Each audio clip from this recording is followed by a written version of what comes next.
Pues me da mucho gusto tenerles por aquí de regreso. Hace años que no nos veíamos, ¿no? O sabíamos de nosotros, licenciada Ruiz, licenciada May, gusto que ande por aquí. Bueno, es que las dos son licenciadas Ruiz, ¿no? Hermanas. Espero que les esté yendo muy bien, ¿no? Que la vida como profesionistas les esté tratando bonito y como todo, pues hay que darle, ¿no? Con constancia. Bueno, pues vamos a comenzar. El motivo por el que estamos aquí es porque el objetivo de este curso no es que sean participantes pasivas. Es decir, pues ahorita, ¿no? Con la modernidad educativa, sobre todo la posterior a la universidad, pues existen un montón de espacios para capacitación, los llamamos así. Seguramente ya se habrán encontrado con que pues hay un montón de grupos, institutos, escuelas que dan formaciones, conferencias gratuitas por todos lados, y está bien, son formas de acercarnos al conocimiento, de saber algo más, ¿no?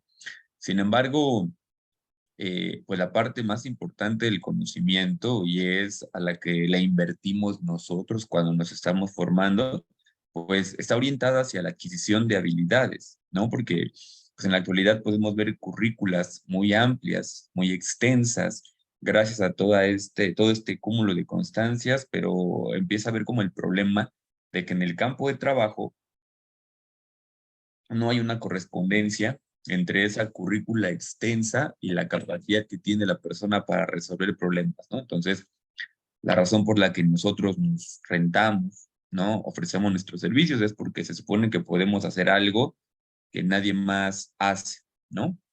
Y bueno, pues la intención de este espacio no es que solo se sienten a escuchar, sino que el objetivo final de este trabajo consiste en que ustedes puedan desarrollar, ¿no? Una propuesta de prevención de conductas de riesgo haciendo uso de una combinación entre la psicología educativa y la psicología preventológica. Y por ahí les voy a regalar un poco de lo que es el marco criminológico, que pues el día de hoy está como de moda y en México no lo hemos sabido como explotar muy bien en el sentido positivo, ¿no? En el sentido de que dé resultados, pero en otros países latinoamericanos y en el continente europeo, pues ha habido trabajos muy interesantes, ¿no?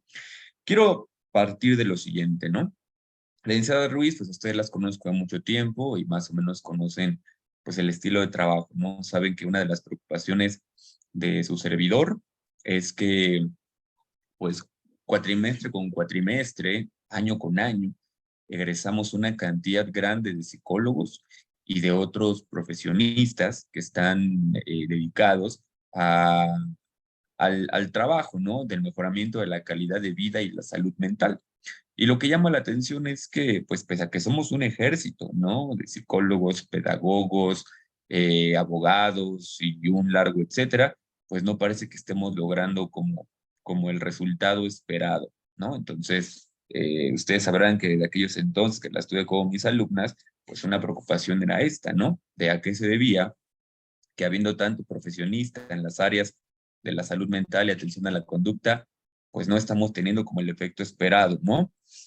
A lo mejor a nivel estadístico, cuando entregamos un reporte en nuestros trabajos, escuelas, ministerios públicos, etcétera, pues arrojamos cifras rosas, ¿no? Es decir, entregamos un reporte de que hicimos un trabajo que presuntamente obtuvo los resultados esperados, más al final de cuentas, pues de repente sucede que aunque estamos alcanzando los números en la estadística, pues no se ve, ¿no? Reflejado. Bueno, pues la intención de esto es compartirles un poco de la experiencia que el servidor ha tenido en estos 10, 11 años o más como formador y como investigador de campo y esperando que esto que les voy a compartir sea de utilidad para que ustedes aprendan a identificar, estudiar, diagnosticar e intervenir situaciones de riesgo.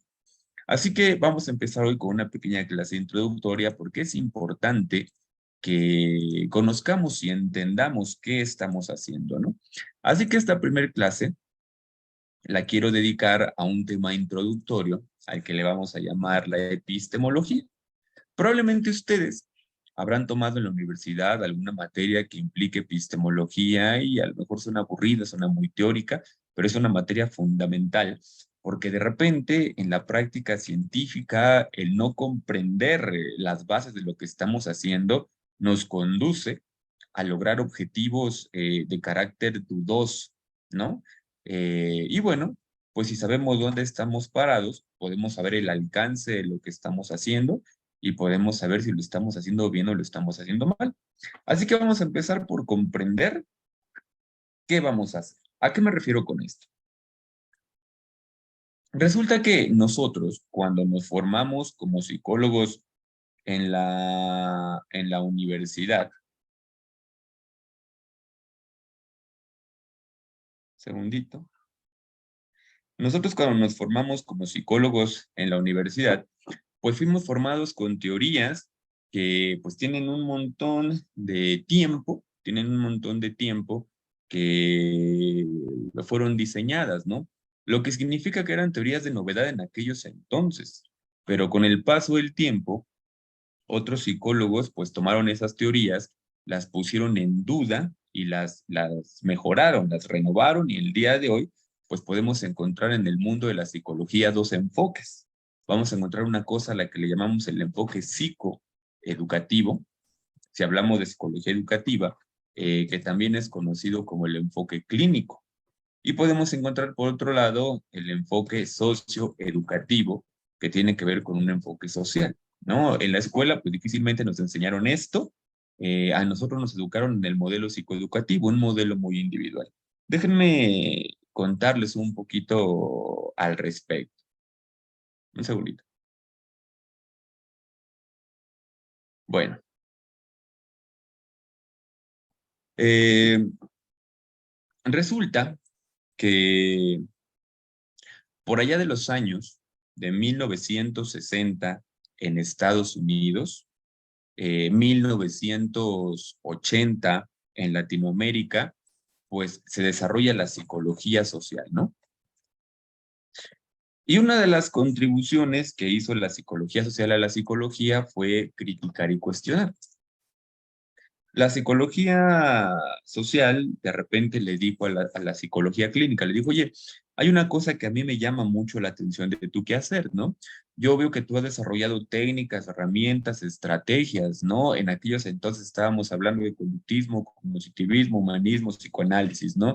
Y empezaban a nacer por ahí los modelos gestálticos. La psicología social le decía a la clínica, mira, a mí me llama mucho la atención que tú, cuando atiendes a una persona en el consultorio, pues obtienes resultados positivos, ¿no? Te has dedicado a hacer por ahí evaluación de todos los logros que tú obtienes a partir de tus prácticas en el consultorio y me parece que son bastante buenas, ¿no? Pero a mí lo que me llama la atención como psicología social es que si se supone que hay un ejército de psicólogos atendiendo a personas en el consultorio, ¿por qué cuando haces una observación macro, es decir, cuando miras a las sociedades desde lejos, ese beneficio que tú le das a un paciente o ese beneficio que le damos entre 1000 psicólogos a 1000 pacientes no se nota, ¿no? Hay un momento en el que yo no entiendo en dónde se diluyen los esfuerzos que nosotros hacemos. Funciona a nivel individual, pero a nivel social no parece estar funcionando. ¿Qué sucede? Entonces la psicología social le dice a la clínica, mira, me parece que lo estás haciendo bien, pero ¿no has pensado que quizás ese beneficio que tú le estás trayendo a tu paciente a nivel individual podría a lo mejor ser a nivel más colectivo? Y cuando comenzaron estos razonamientos, ¿no? De ¿será posible que la psicología pueda ir más allá de la atención individual? Pues empezaron a nacer los modelos de terapia de pareja, por ejemplo, ¿no? Y dijimos, ah, mira, la psicología ya puede ser aplicada en consultorio para intervenir a dos personas juntas. Y seguimos cuestionando si era posible hacer un alcance todavía más grande, ¿no? Y entonces aparecen las intervenciones sistémicas, en este caso para hacer terapia psicológica en familia, ¿no? Y se empiezan a desarrollar modelos, métodos, técnicas, estrategias para ya tratar un colectivo de más de dos personas, ¿no? Posteriormente llegamos a la psicología educativa porque nos dimos cuenta que todos estos conocimientos que adquirimos de la psicología pues se podían llevar al aula. Y así sucesivamente, ¿no? Hasta que comenzamos a romper el enfoque clínico y comenzamos a construir el enfoque psicosocial, ¿no? Entonces, la psicología social comienza a cuestionar, sí, comienza a cuestionar, sí, pero también comienza a promover, ¿no? ¿Cómo le podemos hacer para generar un impacto en masa? Con el paso del tiempo, tuvimos también que romper la unidisciplinariedad. ¿Qué es esto de la unidisciplinariedad? Hace algunos años, y por alguna razón en el presente está volviendo a suceder, existía esta onda de la especialización, ¿no? Y entonces tú te hacías estudioso de una ciencia y después especialista en la ciencia. Entonces tu conocimiento, lejos de ampliarse, se recortaba, porque tú te volvías psicólogo de formación, un psicólogo general, y cuando te especializas, entonces te dedicas, por ejemplo, únicamente a la pareja, cuando sabemos que la psicología general, pues de repente lo atiende todo, ¿no? Y la especialización es cerrarnos. Entonces supusimos que podíamos generar un montón de especialidades y cada especialista atender sus problemáticas, ¿no? Pero la ciencia siguió practicando, la gente siguió practicando ciencia y al final nos dimos cuenta que toda ciencia y todo científico, para poder hacer un trabajo efectivo, tiene que terminar apelando a la multidisciplinariedad y a la interdisciplinariedad. Disciplinariedad. Quiere decir que tuvimos que reconocer que el psicólogo, si hablamos del psicólogo clínico, para hacer psicología tenía también que apoyarse de otras ciencias. De repente el psicólogo clínico tenía que notar, por ejemplo, que el problema que tenía su paciente que impactaba en su psique era de carácter económico, ¿no? Entonces, de repente el psicólogo comienza a enseñarle al paciente cosas como economía familiar, ¿no? Entonces ahí el psicólogo está invadiendo un terreno que no le pertenece, no es especialista en economía, pero se hace de algunas herramientas para atajar este problema, ¿no? Y de repente el psicólogo se mete un poquito a la medicina porque se da cuenta que algunas alteraciones físico-fisiológicas podrían estar vinculadas con la conducta y con las alteraciones en la psique, y empieza a meterse también al derecho porque se da cuenta que algunas de las situaciones que vienen a consulta psicológica también requieren respaldo de abogados y de la ley, y al final llegamos a la multi e interdisciplinaridad hasta que se supone que el día de hoy la práctica científica es más o menos de este tipo. Sin embargo, en México, como en algunos otros lugares, solimos seguir restringiendo la práctica psicológica o la práctica científica únicamente a lo que estudiaste, ¿no? Y despreciando que de repente pues requerimos un conocimiento más holístico para resolver un problema, porque un problema no tiene solamente una causa y por ende una consecuencia, puede tener causas multifactoriales, ¿no? Así que vamos a partir de aquí. Vamos a hablar un poquito de epistemología, ¿no? A lo mejor las explicaciones o definiciones que les voy a compartir el día de hoy pecan de ser imprecisas, es decir, no son una reproducción leal de lo que diría la ciencia y de lo que diría el autor, pero lo que me interesa en este sentido es comprender qué vamos a hacer, porque en psicología educativa vamos a hacer una suerte de combinación entre modelos psicoeducativos clínicos y modelos socioeducativos sociales. Veamos de dónde nace esto, ¿no? La epistemología, así en términos generales, como una definición muy vulgar, la podemos reconocer como la ciencia del conocimiento. ¿Qué es esto de la ciencia del conocimiento? Los científicos un día se detuvieron a pensar, ¿no? Y dijeron, a ver, pues todos, de alguna manera, pues estamos viviendo en este mundo, ¿no? Y todos tenemos una experiencia sobre este mundo. Por ende, todos conocemos algo sobre el mundo. Sin duda, todos conocemos algo. Pero de repente la inquietud del científico era, bueno, pero ¿cómo podemos identificar? Esa es la pregunta de la epistemología. ¿Cómo podemos identificar cuál de esos conocimientos que todo mundo tenemos son más válidos que los otros? Esto no es por demeritar el conocimiento de los demás, sino que queríamos saber cuál de estos saberes que nosotros tenemos es más confiable, porque a final de cuentas a nivel científico, mientras más confiable sea el conocimiento, más problemas podemos resolver. Entonces partimos de aquí. La epistemología se pregunta, ¿cómo podemos saber si el conocimiento que nosotros adquirimos es confiable? Y entonces la epistemología nos regala un método, ¿no? Nos regala un método y metodología para poder identificar qué conocimiento es más confiable. Y a nivel epistemológico, van a existir dos grandes tradiciones epistemológicas. Al principio se construyeron como tradiciones separadas, los científicos las pusieron a pelear, pero el día de hoy nos damos cuenta que el mundo, sobre todo el mundo humano, está compuesto por los dos enfoques epistemológicos. Al primer enfoque epistemológico le vamos a llamar el enfoque ontológico, ¿no? La ontología, por ejemplo, la ontología se encarga de estudiar el ser. Este es el primer enfoque epistemológico. El segundo enfoque epistemológico es la deontología. La deontología se encarga de estudiar el deber ser. ¿Qué diferencia hay? Las ciencias ontológicas estudian lo que la cosa es y no lo que pensamos que la cosa es. Mientras que los enfoques deontológicos se concentran más en estudiar lo que pensamos que la cosa es y la lógica de ese razonamiento. ¿Qué quiero decir? Voy a poner un ejemplo, ¿no? Los epistemólogos o las ciencias que tienen un enfoque epistemológico ontológico parten de las realidades que hay frente a nosotros, de las cosas que suceden que no podemos negar. A eso le llamamos el ser, ¿no? No podemos pensar que no es así. Así es como está sucediendo.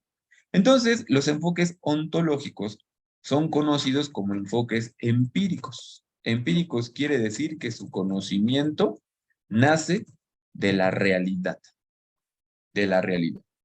Y para estos científicos solo existe una verdad y todo lo demás es mentira. Seguramente están ustedes muy familiarizadas con este modelo, porque este modelo es con el que nos educan en la escuela. Cuando a nosotros nos hablan del método científico, básicamente nos están hablando de este modelo, ¿no? Y en este método científico nos dice que uno de los pasos importantes de este método científico es que podemos comprobar lo que decimos. Así que vamos a encontrar gente que dice que solo le podemos llamar ciencia a aquello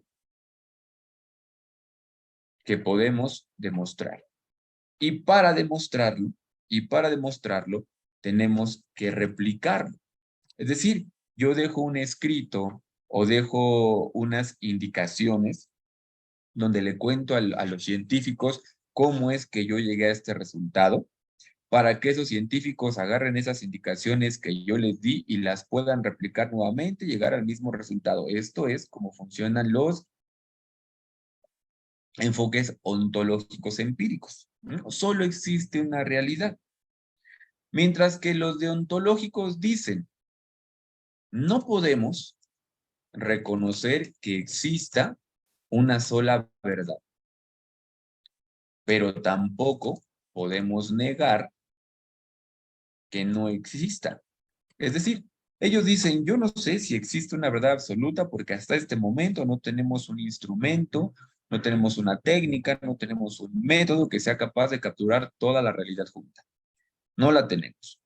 Pero tampoco podemos decir que nunca la vamos a tener, no lo sabemos. Pero lo que sí podemos decir es que el día de hoy, todos capturamos la realidad desde nuestras experiencias. Por tanto, todos tenemos algún nivel de razón o capturamos algún nivel de verdad. Y ellos dicen, nos podemos juntar todos en un salón y hablar de lo que vimos y jamás vamos a poder replicar toda la verdad. Solo vamos a poder replicar una parte de esta verdad. Así que los deontólogos, para identificar cuál es el conocimiento más confiable, utilizan la lógica racional. Y entonces empieza la lucha. Hubo científicos que dijeron nada. La única forma de estudiar la realidad es demostrándolo con evidencias y replicándolo una y otra vez. Si existe en el mundo y se puede repetir el proceso, eso es verdad. Y los deontólogos dijeron, no, no porque se pueda replicar y no porque lo hayamos experimentado, así es. Al final, la realidad depende mucho de cómo la observamos nosotros y nosotros alteramos la realidad cuando la interpretamos y comenzaron a luchar, ¿no? Y ambos tienen razón, pero ambos están equivocados. Hay ciertos fenómenos que se pueden estudiar desde los enfoques empíricos y nos dan muy buenos resultados. Y hay ciertos fenómenos que conviene más estudiar desde los enfoques deontológicos y nos dan buenos resultados. Lo que significa que los fenómenos empíricos estudiados desde la deontología terminan en desastre, mientras que los modelos o los fenómenos deontológicos investigados desde el empirismo terminan en desastre. Voy a poner un ejemplo. Vámonos aquí, a la deontología, en cómo la deontología puede estar mal enfocada si no identificamos el fenómeno que estamos investigando. En una ocasión, un colectivo que protestaba, ¿no? Un movimiento social que estaba a favor de la lucha contra la violencia de género, ¿no? Un colectivo de estos que ya se había plantado frente a juzgados, frente a escuelas, frente a muchos lugares donde ellos veían violencia de género, un día llegan a una granja y hacen una protesta. Hacen un paro o hacen una protesta. Lo que ellos estaban denunciando es que adentro de esa granja había violencia de género, se estaba solapando la violación. Y el argumento de estas personas era que cómo era posible que esta granja de pollos permitiera que los gallos violaran a las gallinas. Para ellos era una ofensa a la lucha por la igualdad de género. Para ellos era una ofensa a la lucha por la igualdad de género que los gallos pisaran a las gallinas sin su consentimiento.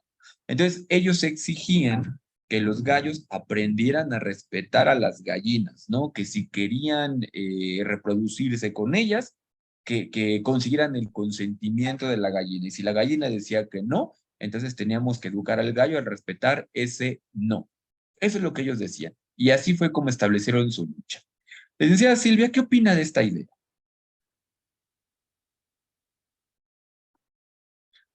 ¿Le parece razonable?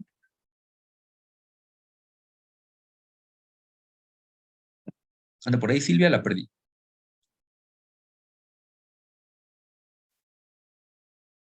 Creo que la perdí.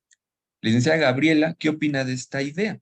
¿Será posible enseñarle a los gallos a conseguir el consentimiento de las gallinas siempre que quieran reproducirse?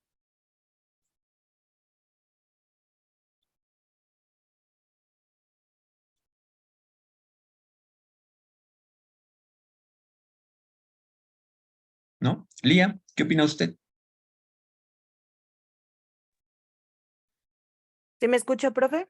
Sí, la escucho, compañera. Pues, bueno, a mi punto de vista creo que no, porque pues son animales, ¿no? No tienen la capacidad de entender o del conocimiento como el ser humano. Entonces siento que en ese aspecto, pues no, porque es muy diferente cuando es pues el ser humano, ¿no? A mi punto de vista. Ok. Ale, ¿qué opinas?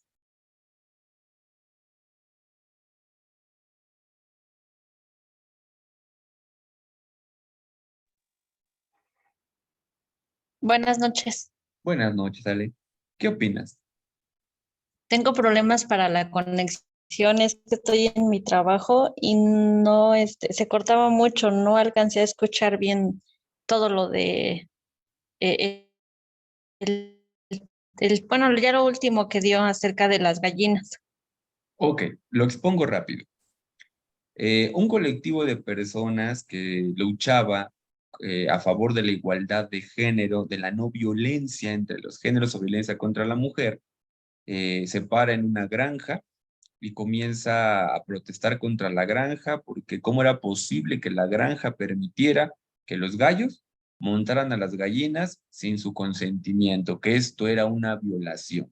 Entonces ellos exigían que a los gallos se les diera educación de género para que aprendieran a respetar a las gallinas y solo se reprodujeran con ellas si las gallinas estaban de acuerdo.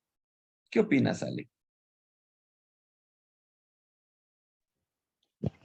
Bueno, en este caso, como tal, como dice Lía, pues no, si lo bajamos al punto de los animales, pues ellos no tienen esa capacidad de razonamiento. Que si lo lleváramos a lo mejor a un ejemplo, a la vida cotidiana del ser humano, ahí a lo mejor pudiera ser otro punto de vista. Pero en el caso de las gallinas, pues no. Bueno, los gallos. Ok, pues aquí es donde está la lucha entre enfoques. Los deontólogos se dedican a defender lo que ellos piensan. A veces es posible porque hay cosas que nosotros como seres humanos podemos modificar. Suceden en la realidad, pero si nosotros nos lo proponemos, lo podemos modificar.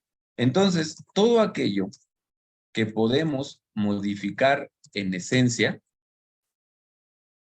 es competencia de las ciencias deontológicas. Sin embargo, todo lo que no podemos modificar en esencia es competencia de las ciencias ontológicas.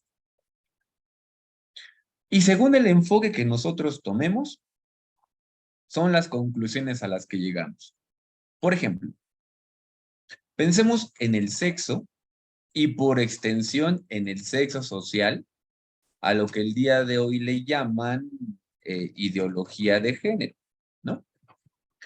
Resulta que el día de hoy nosotros, por ejemplo, le llamamos machismo a ciertas conductas que tenemos como sociedad o le llamamos patriarcado a ciertas conductas que tenemos como sociedad. De repente la pregunta es de, bueno, ¿a quién se le ocurrió? ¿No? ¿A quién se le ocurrió la distribución de roles de género? ¿A quién se le ocurrió que la mujer tenía que hacer esto y el hombre tenía que hacer lo otro? ¿A quién? Ah, la respuesta está a las ciencias ontológicas. ¿Qué fue lo que sucedió? Un día, los científicos se preguntaron, ¿qué es el hombre? ¿Y cómo podemos saber si el hombre está haciendo las cosas bien? Y ahí, por ejemplo, entraron los taxónomos.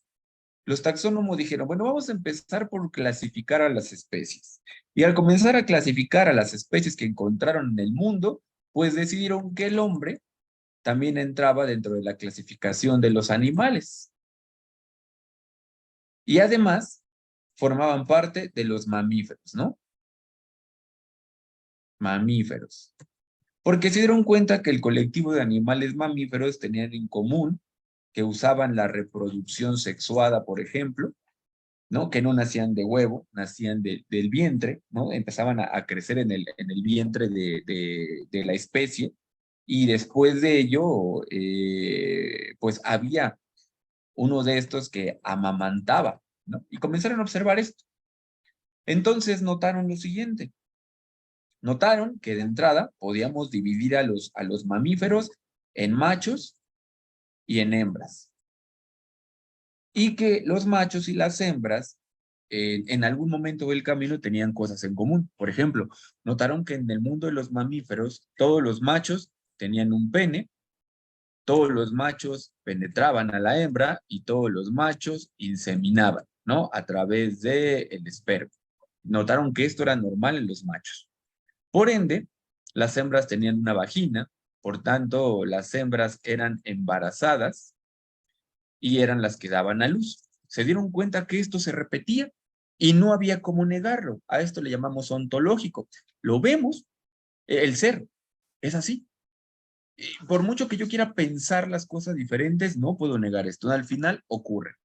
Entonces, a partir de ello, decidieron llamarle a cierta especie anatómica el macho y a cierta especie anatómica hembra. Y luego observaron nuevamente a los diferentes animales mamíferos y notaron que algo que tenían en común es que las hembras, cuando daban a luz, solían quedarse en la guarida, mientras que el macho iba a conseguir alimento. Como vieron que esto ocurría en todas las especies, conclusión, nos vamos con el hombre, que es un animal mamífero. Pues si esto ocurre en todas las especies, entonces el hombre tiene como obligación ir a ganarse la vida, como lo hacen todos los machos mamíferos. Y la hembra tiene como obligación cuidar de la casa. Esta fue la conclusión a la que llegaron a partir de observar cómo se comportaban todas las especies animales, ¿no? Entonces aquí nace eso a lo que le llamamos machismo, y aquí nacen usos, y aquí nacen costumbres, que si bien es cierto también están vinculadas con lo que cada cultura quiere pensar de la situación, la inspiración es lo que ocurre naturalmente en el mundo. Esto es ontológico, ¿no?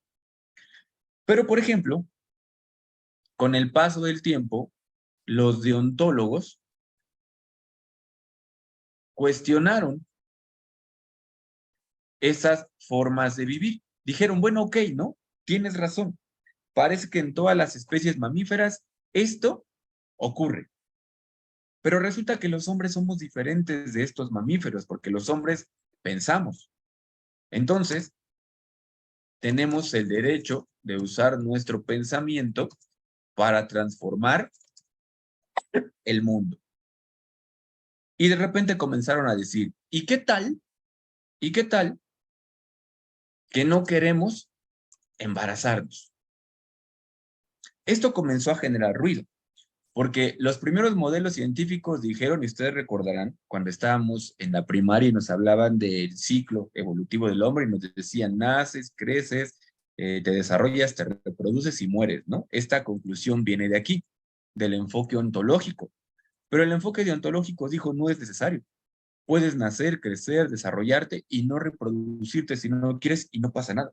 Y morir. Entonces los deontólogos comienzan a criticar las construcciones sociales y culturales. Y aquí se pone interesante la cosa, porque entonces todas las modificaciones a las costumbres de los hombres tienen que ser estudiadas para ver si son adecuadas. Recordarán, por ejemplo, que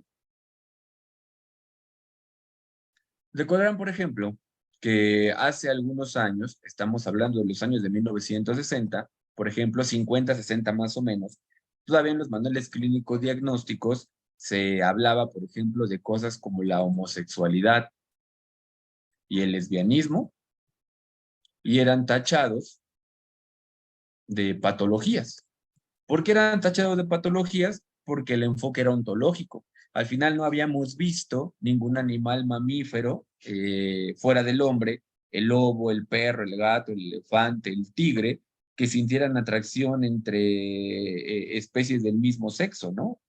Hombres con hombres, machos con machos, hembras con hembras. Por tanto, supusieron que cualquier hombre homosexual o cualquier mujer lesbiana tenía alguna alteración que rompía con lo que es natural. Por eso se criminalizó mucho tiempo. Y entonces aquí se supuso que las únicas familias a las que podemos llamar saludables eran aquellas que estaban compuestas por mamá, papá e hijos, ¿no? Macho, hembra y descendencia. Los deontólogos comenzaron a cuestionar eso y dijeron, oye, pero pues también hay gente que no quiere reproducirse, ¿no? Pero quiere ser papá. Entonces hay gente que piensa en adoptar, adopción como madre soltera o padre soltero. Los ontólogos dijeron, no, ¿cómo crees? Eso no está bien, ¿no? En la naturaleza, la familia tiene que estar compuesta por hombre y mujer, ¿no? Pero los deontólogos dijeron, pues vamos a ver si es cierto. Y los deontólogos comenzaron a experimentar paternidades compartidas entre hombres del mismo sexo, familias monoparentales, familias sin hijos, y empezaron a darse cuenta que muchas condiciones de vida solían ser beneficiosas para cierto colectivo de personas cuando éstas podían vivir desde un enfoque distinto al impuesto ontológicamente. Y entonces empezamos a reconocer que hay ciertos asuntos en las ciencias que vistos desde la forma de pensar que nosotros querramos, si queremos pensar lo diferente, dan buenos resultados e inclusive en ocasiones mejores resultados que vivir como lo marca la misma naturaleza. Así que el día de hoy entendemos que los abordajes científicos tienen dos enfoques. Pueden ser ontológicos en ciertos aspectos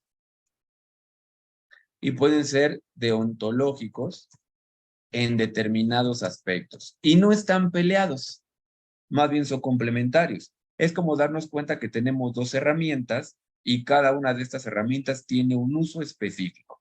Entonces, aquí lo tenemos. Lo primero es, entonces, identificar, propósito del curso, lo primero es identificar si los marcos teóricos que vamos a utilizar para investigar el problema que nos interesa es ontológico o deontológico. Porque de esto depende que logremos identificar los alcances, que podamos entender por qué sí estamos logrando algo o por qué no lo estamos logrando. Porque de repente hay marcos teóricos que son ontológicos y funcionan muy bien, pero si los aplicamos a un fenómeno para el que no están diseñados, hasta ahí llega su límite. Y viceversa. Podemos tener enfoques deontológicos que funcionan muy bien, pero que si los aplicamos a otro fenómeno que no tiene esa naturaleza, entonces dejan de funcionar. Esto es lo primero. Identificar cuál es el enfoque, ontológico o deontológico. Normalmente, los enfoques clínicos son ontológicos. Por ejemplo, las pruebas psicológicas. Recuerdo que hace un tiempecillo, no sé cuánto, Lía me manda un mensaje y me pregunta, oiga, profe, ¿qué pruebas podemos aplicar para identificar machismo? Creo que fue la pregunta. Vamos a suponer que sí existe una prueba para identificar machismo y que esta prueba ontológica consistió en tomar una población de 10,000 personas. A esas personas se les aplicó la prueba y a partir de los resultados obtenidos se consiguió un diagnóstico. Seguramente lo habrán visto ustedes con las pruebas psicológicas psicométricas. Cuando aplicamos una prueba psicométrica, el manual te dice cómo calificarla y te dice cómo interpretarla. A este le llamamos el enfoque ontológico, porque presume que todos los hombres con las mismas características somos iguales, sin importar dónde nos encontremos. Ejemplo. Nosotros, por ejemplo, en México tenemos exámenes a nivel nacional, ¿no? Entre ellos está el examen PISA, por ejemplo. Y de repente el examen PISA se aplica a nivel nacional para identificar, ¿no?, el nivel educativo que tienen las personas en los diferentes estados. El problema con el examen PISA es que, aunque es un examen bien intencionado, que intenta integrar en su cuerpo de investigación conocimientos que vienen en todos los temarios de todo el país, ¿no?, aunque está bien intencionado al final, no toma en cuenta que somos diferentes los de un lugar que los de otro. Por ejemplo, vamos a suponer que en este examen PISA, vamos a inventarnos un caso así nada más por demostrar un punto, vamos a suponer que parte de la formación educativa que están recibiendo los alumnos en la escuela son ciencias tecnológicas. Y en esa materia que me acabo de inventar porque desconozco si existe, en esa materia sobre ciencias tecnológicas se les enseña a utilizar computadoras, se les enseña a utilizar tecnologías de todo tipo, ¿no? Y este temario, donde se te explica cómo utilizar una computadora, una laptop, cómo utilizar una aplicación, el lenguaje que utilizamos nosotros en las redes sociales, bueno, todo esto está contenido en un libro y está contenido en una planeación, ¿no? Ahí está.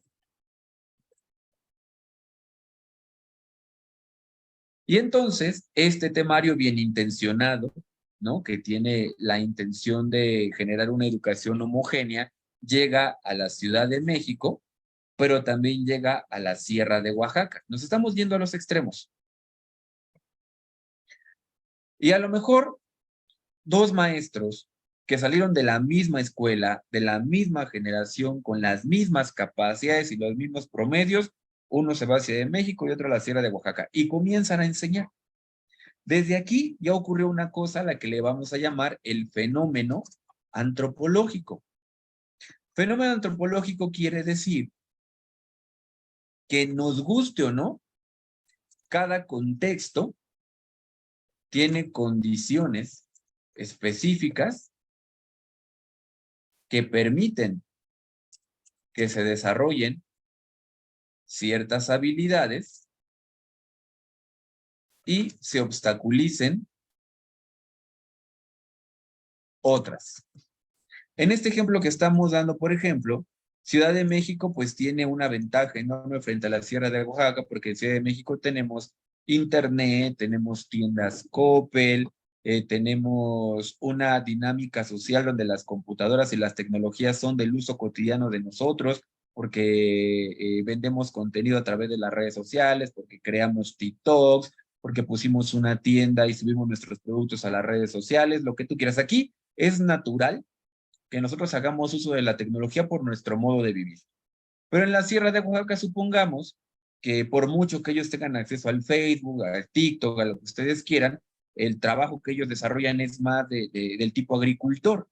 Entonces, sus necesidades y sus actividades cotidianas son distintas de las que hay en la Ciudad de México. ¿Qué significa esto? Que este temario bien intencionado que fue enseñado en las escuelas para llevar educación tecnológica a todos los rincones del país va a tener más efecto en un lugar que en otro.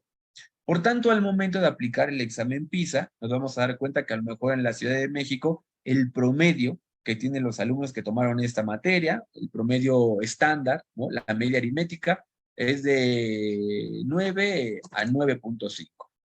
Pero si nos vamos a la Sierra de Oaxaca, al menos en esta competencia, nos vamos a dar cuenta que estos alumnos tienen como el promedio más alto de 6 a 6.5. Si lo vemos de manera cruda, diríamos, los de la Sierra de Oaxaca están tontos, o los maestros están enseñando mal, o hay algo, porque no están aprendiendo bien. Y tenemos gente con más talento en Ciudad de México. Si nosotros calificamos la prueba así, entonces nos estamos olvidando de que las personas somos diferentes. Los enfoques ontológicos tienen este problema, que cuando tú fabricas instrumentos de medición como las pruebas psicológicas, de repente no tomamos en cuenta que esa prueba psicológica, que está estandarizada y tiene validez científica, fue creada con una población en condiciones distintas a la población que tú vas a evaluar. Por eso en algunas ocasiones, algunas poblaciones salen enfermas frente a las pruebas psicológicas, pero luego no nos cuadra, ¿no? Una población enferma, pero que está viviendo bien. Pues esto tiene que ver con el enfoque antropológico. Entonces, los enfoques ontológicos son de este tipo. Presumen que lo que es verdad aquí, lo es en cualquier otro lugar. Mientras que los enfoques deontológicos dicen, espérate, ¿no? Cada espacio contextual tiene sus propias características y debemos estudiar este fenómeno según la característica a la que nos enfrentamos. Por eso repito, es importante identificar qué cosas sí pueden repetirse aquí en cualquier lugar y no se ven afectadas y qué cosas no. Cierro con un último ejemplo. Enfoque ontológico. Vamos a suponer que un día yo decido hacer un experimento para probar las leyes de la física, ¿no? Y entonces yo tomo una piedra y de esta piedra yo puedo calcular propiedades, ¿no? Como el peso, el tamaño y la dureza. Yo puedo calcular estas cosas. Yo decido colocar un gotero a cierta distancia de la piedra. Y es más, yo hasta puedo calibrar el gotero para que este gotero siempre me dé una gota de determinada dimensión. Y además puedo conseguir que de esta gota que va a estar cayendo, yo voy a poner una gota de agua a caer sobre una piedra una y otra vez, de este fenómeno yo puedo calcular la velocidad con la que cae la gota. Yo puedo calcular a lo mejor la fuerza que se imprime a la gota derivado de la fuerza de gravedad. Yo puedo hacer un montón de cálculos, ¿no? Y a partir de esto puedo preguntarme, ¿cuánto tiempo le tomará a la gota o a las gotas de agua perforar la piedra? A partir de estas mediciones, a las que le vamos a llamar constantes, ¿no? Al final de cuentas son variables porque las podemos manipular nosotros. Pero una vez que las establecemos, pasan de ser variables a ser constantes porque siempre va a ocurrir el mismo fenómeno.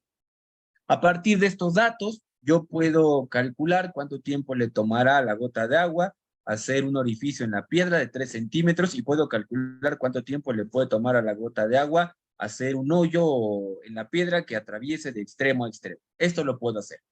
Y lo bonito de esto, por eso le llamamos constante, los experimentos de laboratorio, por ejemplo, se mueven aquí. Intentan controlar las variables para entonces poder reproducir y replicar una y otra vez el mismo método, ¿no? Control de variables. Entonces, yo puedo sentarme en ese cuarto donde estoy haciendo el experimento y puedo poner un rolón de Shakira. Puedo poner un rolón bien triste, ¿no? Vamos a poner antología de Shakira, ¿no? A mí me gusta porque me pega la tristeza cuando escucho esta canción. Yo puedo poner antología de Shakira durante media hora. Es una canción que a lo mejor invita a la tristeza, pero ¿qué crees? Ni a la piedra ni a la gota de agua les va a importar que esta canción de Shakira sea una canción triste. Yo puedo después ponerles a lo mejor un rolón de la banda MS que a mí me da mucha alegría, pero a la piedra y a la gota de agua, este tipo de cosas no les produce emociones, lo que significa que no hay eventos externos que afecten las propiedades de las variables. Por tanto, tenemos un experimento controlable y replicable. Pues en algún momento del camino llegaron los psicólogos con este enfoque médico. Y aquí vamos a encontrar, por ejemplo, a los conductistas. Y dijeron, todo el mundo tiene leyes, así como existen leyes de la física, así como existen leyes de la química, así existen leyes psicológicas. Y por ahí se intentó producir leyes de la conducta. Lo más cercano que tenemos a esto es el conductismo. Y entonces tenemos a personas como Skinner, ¿no?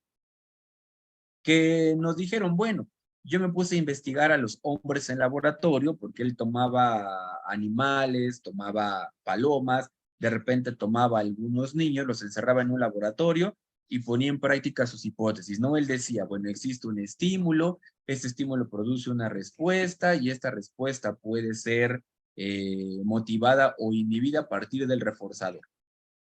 Y nos demostró que en cierto sentido, pues la conducta puede ser manipulable, ¿no? Tenemos, por ejemplo, por ahí a Watson. Watson decía, a mí denme 10 niños y denme el mundo que yo deseo y yo puedo hacer de esos niños, desde el villano más malvado del mundo hasta el científico más notable, ¿no? Pero aquí hay una situación que para poder conseguir a ese niño perfecto, se requería una condición de control de laboratorio. Y aquí fue donde el enfoque ontológico aplicado al hombre comenzó a encontrarse con pared. Porque notaron que yo podía enseñarle a un niño ciertas conductas en el consultorio. Yo podría enseñarle a un niño ciertas conductas en un consultorio. Pero cuando este niño se iba a relacionar con los amigos de la colonia, con los amigos de la escuela, con los amigos de la calle, ya no era garantía que lo que yo había logrado con el niño se reprodujera como yo esperaba, es decir, que se consiguiera el pronóstico esperado. Por tanto, nos dimos cuenta que, por ejemplo, a este niño, si le movemos una variable como la emocional, eso ya puede afectar el pronóstico. Porque resulta que el hombre no es una máquina que tú puedes programar como programarías cualquier cosa no humana, sino que el hombre también tiene como esos momentos en los que tiene cierta autonomía Y pues el enfoque psicológico conductista llegó hasta ahí porque se dio cuenta que si comenzaba a generar cierta presión sobre los hombres, no todos los hombres podían aguantar la presión de la misma manera y no para todos era útil el enfoque. Así que tuvimos que reconocer que ahí había cosas que se salían de nuestro control. Con el paso del tiempo, los conductistas pasaron a llamarse modificadores conductuales y fueron diseñando metodologías para conseguir vincular la conducta aprendida artificialmente. Artificialmente quiere decir que es la conducta que yo le enseñé en mi consultorio o en mi laboratorio con variables controladas. Poder vincular la conducta aprendida artificialmente con el mundo real. Y por ahí hay varios trabajos interesantísimos que podemos encontrar en el mindfulness, por ejemplo, que parte del conductismo y por ahí vincula la conducta aprendida a la realidad. Por ahí podemos encontrar tratamientos a la ansiedad, a la fobia, a la depresión, que toman como base la parte ontológica del hombre, pero a la que también le reconocen que hay deontología, que allá afuera hay un montón de cosas que pueden afectar al hombre, y lo que estos modelos intentan es buscar constantes en la vida de la persona para utilizarlos como los nortes o como los marcos de referencia para producir siempre la misma conducta. Aquí me detengo. Lía, ¿alguna pregunta, alguna duda? ¿Es confuso? ¿Más ejemplos?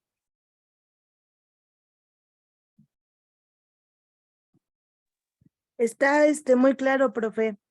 Es algo que pues yo comentaba con algunas compañeras de que para poder aplicar alguna prueba o algún diagnóstico con los alumnos, pues primero hay que analizarlos, que todos tengan pues, las mismas capacidades, ¿no? Porque, por ejemplo, hay alumnos que aprenden con diferentes, no sé, que aprenden, no sé, a lo mejor más visuales, más auditivos, no sé. Entonces yo decía que hay que analizarlos para poder eh, aplicar cualquier una prueba, ¿no? Para poderlos diagnosticar. Porque como le había yo comentado acerca de ese ejemplo del machismo, le digo, bueno, yo no sé si realmente se pueda, a esa edad ya diagnosticar o decir que el niño es machista, porque pues realmente es un niño, ¿no? El niño solamente está actuando conforme vive a su entorno social y familiar. Digo, entonces, pues no, yo siento que aún todavía no se puede diagnosticar y decir si es un machista, ¿no? Porque el niño pues va aprendiendo, conforme va viviendo, va adquiriendo aprendizajes. No sé si estoy bien. Que no se preocupe, Lía, no se preocupe, me gusta lo que escucho. Ale, ¿qué opinas? ¿Dudas, preguntas? ¿Es confuso? Bueno, ¿sí me escucha? Sí, sí, sí. Bueno, yo creo que está bien. Yo, por ejemplo, yo no puedo aplicar a lo mejor una prueba como tal porque, yo no soy psicóloga, pero, esto me da las herramientas pues, para que yo pueda, poder diagnosticarlo, alguna alumno con alguna problemática, alguna situación que tenga. Entonces, me da las herramientas para que yo pueda, a lo mejor diagnosticarlo y pasarlo al especialista correspondiente. Ok, muy bien, gracias. Gabriela, ¿qué opinas? Buenas noches. Buenas noches, Gaby. Bueno, pues ahorita vengo llegando de una cita médica, venía escuchando en el camino, pero ahorita entre el que entré a la casa y eso me desconecté un poquito. Bueno, venía oyendo, pero no al 100%. Y bueno, por lo que comentó Lidia y Ale, yo también soy maestra de primaria y efectivamente yo no tengo las herramientas para hacer un diagnóstico o un, ¿cómo se dice? No, el diagnóstico sí, el las pruebas ya más específicas de un psicólogo para detectar el tipo de conducta o que tenga los niños. Sin embargo, sí nos da elementos para poder, pues, de alguna manera empezar con ese diagnóstico, pero ver cómo lo podemos canalizar o cómo lo podemos ayudar desde la parte, como maestro, que tenemos a nuestro alcance, ¿no? Porque pues sí, es parte de, conocemos de psicología, pero no como una psicóloga. Entonces, había cosas que ahorita venía comentando y dije, ay Dios, no, no es que no las entendiera, sino que realmente, pues un psicólogo lo ve más a profundidad, nosotros así como que la embarradita, ¿no? Entonces, sí es muy importante y por eso me interesó este curso, porque tenemos niños de muchas conductas, de muchas, em, pues que a veces no sabemos cómo ayudarlos, cómo apoyarlos, que no aprenden y nosotros nos estresamos cuando a lo mejor nuestra salvación sería este tipo de, este, de atención específica que nos pudiera ayudar para su aprendizaje. Nada más. Ok, perfecto. Gracias, Gaby. Silvia, cerramos contigo.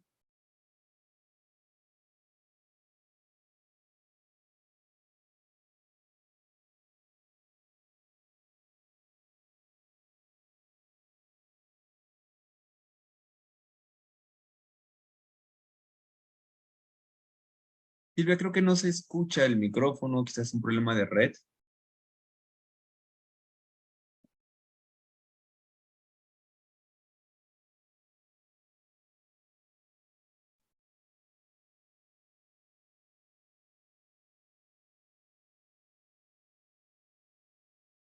No te preocupes. No te escucho, Silvia. Repito, a lo mejor es un problema de red,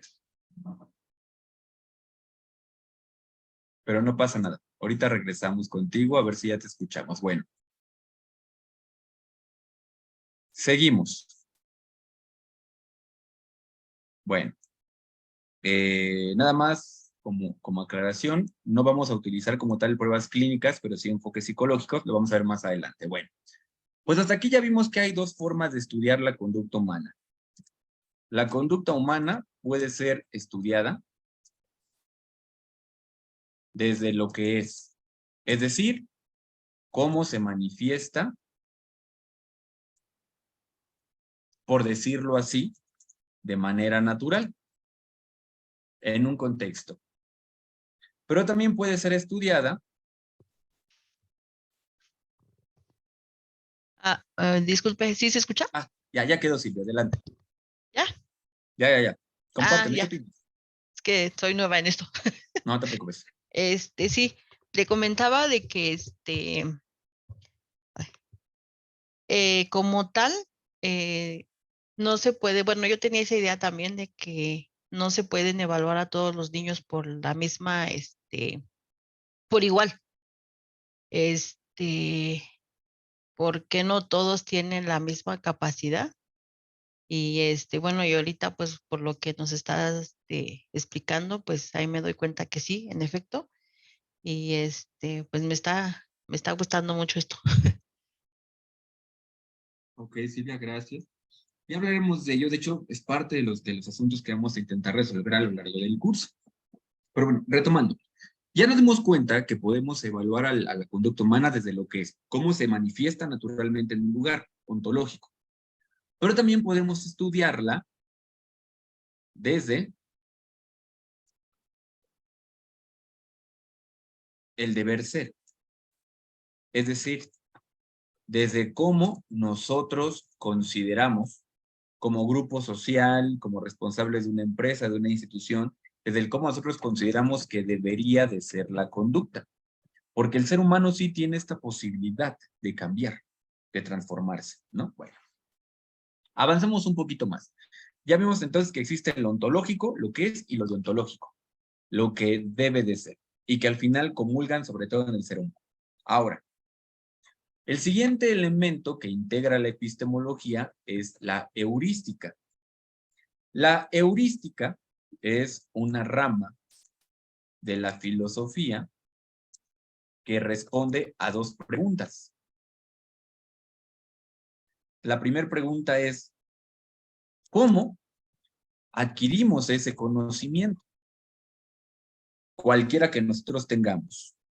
Y dos, en caso de que el conocimiento sea real y sea útil y ya lo estemos aplicando, ahora nos preguntamos cómo podemos mejorar ese conocimiento. Que es como lo que estábamos platicando al principio, ¿no? De repente los psicólogos se dieron cuenta que en la atención, los clínicos, que la atención cara a cara, podíamos tratar problemas de estrés, de angustia, de ansiedad.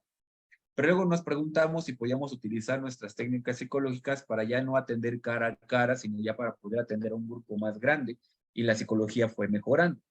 Entonces la heurística pregunta, ¿de dónde sacaste ese conocimiento? ¿No? Porque queremos saber la fuente y el procedimiento, porque de este depende la validez del conocimiento. Y dos, si sabemos de dónde vino, podemos saber sus bases, comprender sus bases y entonces modificarlas para obtener un mejor resultado. Voy a poner un ejemplo. Vámonos con el hombre primitivo. Vamos a pensar en el hombre primitivo. No tiene ciencia, no tiene conocimiento científico como el que nosotros tenemos. Es un hombre que solo sabe que tiene que comer, ¿no? Y que de repente algo en el instinto le dijo, tú cazas un animal, lo matas y te lo comes, ¿no? Vamos a suponer que estos hombres mataban mamuts. Y que de repente, pues se dieron cuenta que tenían que destazar el mamut con rapidez. Tenían que destazarlo con rapidez y comerlo, ¿no? Destazarlo y comerlo con rapidez. Porque descubrieron que si no te comías la carne, vamos a inventar, ¿no? Si no te comías la carne en al menos una semana, esta comenzaba a saber feo. Es decir, se pudría, ¿no? Se pudría. Entonces ahí tú veías a los hombres capturando mamuts y una vez que los capturaban en friega, ¿no? Vamos a darle entre todos, los destazamos, nos vamos en friega al lugar donde vivimos y lo comenzamos a repartir y cómanselo rápido, papis, porque si no se desperdicia la comida, ¿no? Y esta era la dinámica. Vamos a suponer que un día, ¿no? En una de esas épocas de baja de temperatura que nosotros ya sabemos, alguien nos lo explicó, nos lo dijo, o en algún momento lo descubrimos, que la temperatura juega un papel importante en la conservación o en la deterioración de productos orgánicos, ¿no? Pero los hombres primitivos no lo sabían. Entonces un día mataron un mamut cerca de un glacial, lo destazaron como pudieron, se dieron cuenta que no se podían llevar toda la carne, ahí comieron lo que pudieron, los demás se lo echaron a la espalda y se fueron. Y dijeron, bueno, pues ya ni modo, ¿no? Hay que se quede para, pues a pudrirse, ya, vamos a dar por perdida esa carne, ahí se va a quedar a pudrirse. Y ellos se fueron a su campamento, comieron, se repartieron el alimento y pum, ¿no? De repente dijeron, ¿sabes qué? Tenemos que ir a capturar otro mamut porque tenemos hambre. Y se lanzaron a buscar a un segundo mamut y llegaron al lugar donde habían matado al primero y encontraron que esa carne que habían dejado ahí tirada seguía conservada.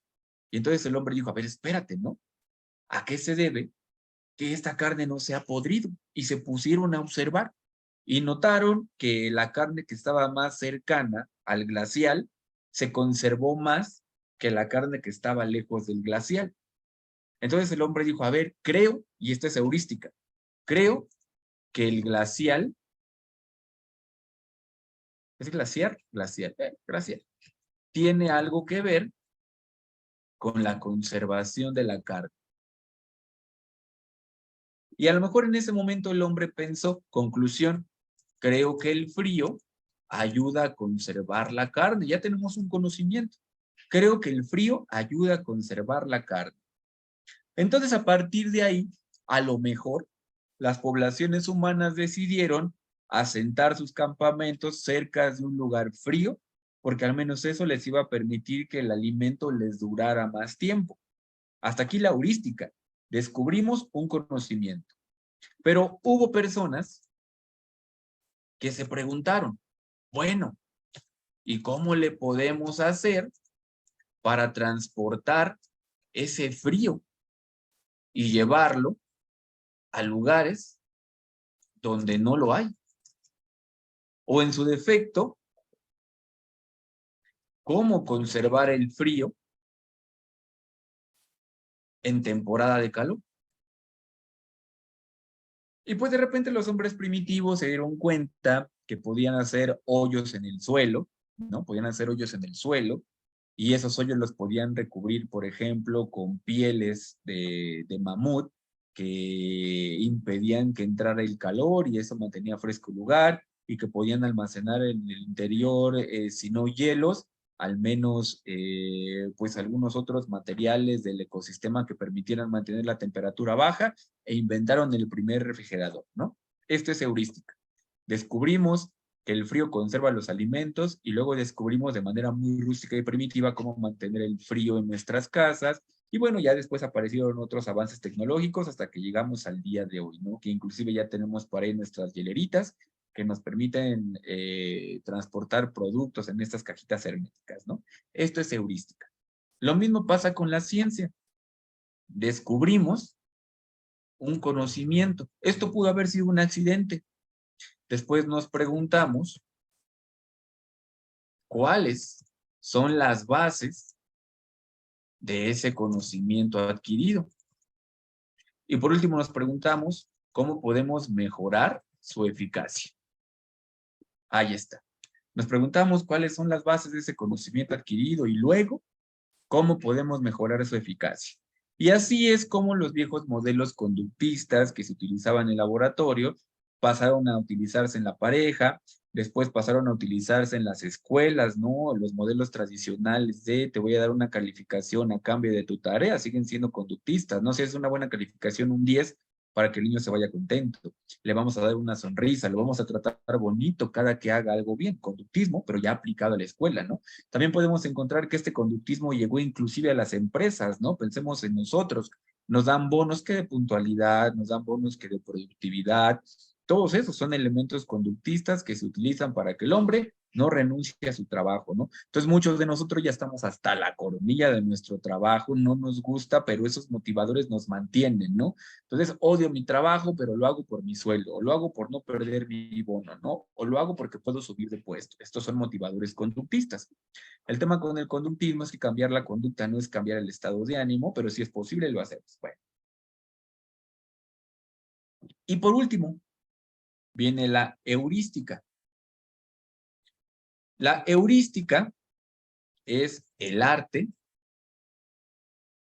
de la interpretación. ¿Qué significa esto? Significa que yo, científico, acabo de experimentar, por ejemplo, acabo de experimentar con la realidad. Me di cuenta que mi experimento cambió la forma en que se producen las cosas. Ahora la pregunta que me hago es, ¿a qué se debe? Esto es la interpretación. Si yo entendí la relación entre la causa y el efecto y lo puedo manipular y por ende obtener un resultado esperado, entonces entendí bien la situación. Pero si no la entendí bien, yo suelo aplicar técnicas que no funcionan. Voy a poner un ejemplo y este es un error común en psicología, ¿no? De repente le dicen a los psicólogos o a cualquier otra persona que tenga una función similar, ¿sabes qué? Hay que hacer un programa para prevenir cualquier cosa, ¿no? Vamos a prevenir el bullying. Entonces, lo primero que se les ocurre a los psicólogos, sociólogos, pedagogos, criminólogos es, vamos a dar un taller. Ya, lo damos por hecho.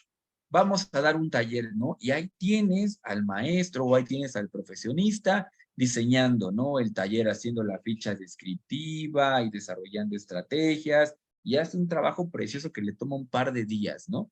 Al final, ese taller lo convierte en una situación operativa, va a la escuela, aplica su taller.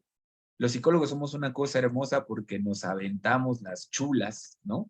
De las dinámicas para romper el hielo, para que el alumno aprenda, ¿no? Por ahí tenemos una metodología pedagógica que nos dice que al final del taller, el participante debe de crear un producto, porque suponemos que si creó el producto, entonces entendió la información, hacemos una cosa preciosa, ¿no? Ya dimos nuestro taller, nos dieron nuestra constancia, nos tomamos fotos, evidentemente hay que subir esas fotografías a las redes sociales con una leyenda que diga Dios le da sus peores batallas a sus mejores guerreros, una cosa preciosa, los niños se ven contentos, los padres de familia se ven contentos y hasta ahí pensamos, funcionó. Entregamos nuestro reporte de actividades a nuestros jefes, esto se va a hacer y nos felicitan porque somos una escuela con responsabilidad social. Punto, ¿no? Pero entonces nos damos cuenta que el bullying no desaparece. Lo que significa que muy posiblemente la forma en la que estamos entendiendo el problema no fue la adecuada. Por eso la creación de un taller de este tipo no funcionó, porque no logramos interpretar bien cuáles son los elementos de la realidad que están produciendo un problema. Les voy a contar un caso pequeño, un caso rápido. Su servidor se dedica, por ejemplo, entre algunas de sus actividades, al área forense. En el área forense me toca evaluar a las víctimas o los victimarios, ofrecer mi opinión técnica al juez y en esta opinión técnica a veces puedo integrar diagnóstico, tratamiento y pronóstico. Pues resulta que en una ocasión una mujer llega golpeadísima al Ministerio Público. Llega golpeadísima al Ministerio Público, la atienden en la oficina de atención a víctimas con perspectiva de género, sale una abogada, pásele por aquí, le toma su declaración, levantan la carpeta, acompaña a esta mujer al Ministerio Público para levantar la carpeta de investigación y señalan al marido como el responsable de la violencia. No había cómo negarlo, la mujer venía golpeada y sin duda fue el marido, ¿no? Agarran al marido y lo ponen a disposición. Lo primero que dice la abogada es, vamos a demandar a ese hombre, ¿no? Vamos a demandarlo. Y lo que queremos es justicia. Entonces en la justicia se empiezan a meter los abogados y hablan de una cosa llamada la reparación del daño físico y del daño psicológico. Este es el protocolo, ¿no? Ya, pues este hombre va a tener que pagar lo que hizo, ¿no? Y si la mujer lo perdona y las leyes lo permiten, pues no lo van a meter a la cárcel, pero tiene que reparar el daño, ¿no? Y esta era la conclusión. Vamos a cobrarle al sujeto una cantidad por reparar el daño, ¿no? Entonces el Estado cobra su parte, porque tienes que al final depositar un dinero, sea legal, sea corrupto, ¿no? Tienes que pagar atención médica y todo eso, y está bien, y está bien. Y entonces se hace una evaluación psicológica, donde el psicólogo evalúa al marido y el psicólogo determina que el marido presenta problemas con el control de impulsos. Y el psicólogo dice, resulta que este hombre está incapacitado para manejar el enojo. Tratamiento. Que vaya a terapia y le dicen que vaya a 15 terapias donde aprenda a manejar y controlar su enojo para que esto deje de suceder. Ahí está. Esta fue la interpretación que hizo el psicólogo. Yo le apliqué pruebas, me doy cuenta que el sujeto es altamente violento. Vamos a meterlo a terapia psicológica, ahí le van a enseñar técnicas de control de impulso, de manejo del estrés, de manejo de la violencia, le van a explicar qué es la violencia de género y cómo lo que él hace es violencia contra la mujer, para que él lo pueda identificar y no lo haga, ¿no? Pues resulta que nos mandan a llamar a nosotros como peritos, ¿no? Para que hagamos un contraperitaje. Al final, cuando comenzamos a evaluar a este hombre en la entrevista nos dice, es que yo sé que lo que hago fue violento. Yo sé que es la violencia de género, yo sé que es la violencia psicológica, yo sé que es la violencia física, lo sé. Pero pese a que lo sé, a veces no puedo controlarme.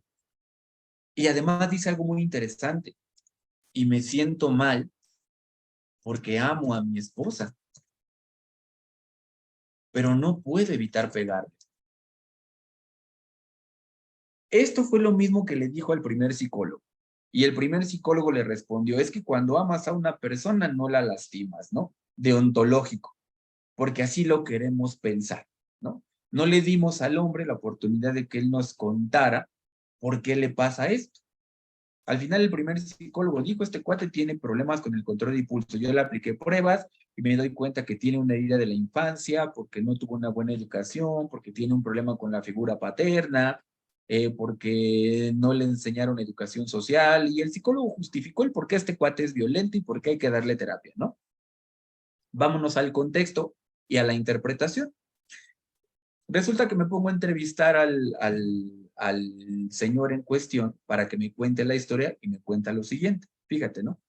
Este psicólogo de aquí, el primer psicólogo, concluyó que el hombre era un violentador de género. Fíjate lo interesante de esto. A esto se le llama peligrosidad. ¿Qué es peligrosidad? Es un concepto que ya no se utiliza. Peligrosidad es yo te evalúo y en mi evaluación me doy cuenta que tú eres violento. Por tanto, cuando decimos que tú eres violento es que así naciste, que no hay nada que hacer al respecto contigo. Si partimos de que tú eres un hombre peligroso, eres un hombre peligroso, básicamente la psicología ya no tiene nada que hacer porque tú eres así, ¿no? Entonces, cuando el sujeto llega con nosotros, lo comienzo a evaluar y escucho la siguiente historia. Fíjate, si realmente este hombre fuera un hombre violentador de género, entonces la violencia contra la esposa, y no solo contra la esposa, sino contra cualquier mujer, se tuvo que haber manifestado en otros momentos de la vida. Para asegurar que un hombre es violento, que un hombre odia a las mujeres, pues tenemos que poner evidencias, ¿no? ¿Cuáles son nuestras evidencias? Si yo digo que este hombre odia a las mujeres, en toda su historia de vida debe de haber un montón de historias donde el hombre odia a las mujeres, ¿no? Entonces no solamente le pegó a su esposa, ahorita, le pegó desde el principio, le pegó desde que eran novios. Y antes de esta esposa le pegó a la novia anterior y maltrata a la hermana y maltrata a la mamá y maltrata a todo tipo de mujer. Si esto ocurre, entonces realmente podemos decir que es un hombre que odia a las mujeres. Pero esto no sucedió en este caso. Cuando entrevistamos al sujeto, nos damos cuenta que siempre tuvo relaciones emocionales cordiales. Evidentemente, como a todo el mundo le partieron el corazón, se enojó, se sintió frustrado, insultó, maldijo, pero jamás llegó a los golpes, ¿no? Pero había una explicación, es que lo acaban de dejar o lo acaban de engañar con otro, había una explicación, pero él nunca había llegado a los golpes, ¿no? Pero fuera de eso, él dice, yo siempre tuve relaciones bonitas y a mí me gusta llevarles flores a mis novias y le preguntamos, oye, ¿cómo conociste a tu esposa? Y nos cuenta, ¿no? Fíjate que a mi esposa la conocí cuando yo estaba en la secundaria y sonríe, ¿no? Y cuando te cuenta cómo la descubrió y lo mucho que le costó enamorarla, sonríe y notas que disfruta la historia. Lo que significa que ese hombre amaba a esa mujer, ¿no?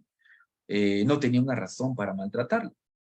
Pero cuando nos va contando la historia pasa lo siguiente, él dice,